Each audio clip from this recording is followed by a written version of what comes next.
sulok. Buhat sa itaas siya'y tumutungkay. Ang lupa at langit kanyang minamasdan.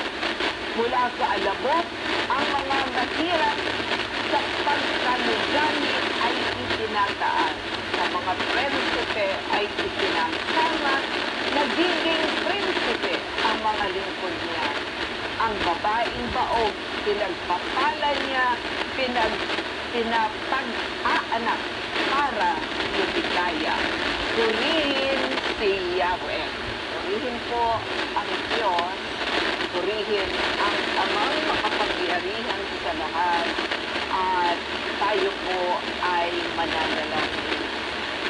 Ama, sa pangalan ni Jesus, aming pong kinukuha ang kapangyarihan na matalian lahat ng puwersa, lahat ng kapangyarihan sa hangin, sa lupa, sa tubig, sa kailaliman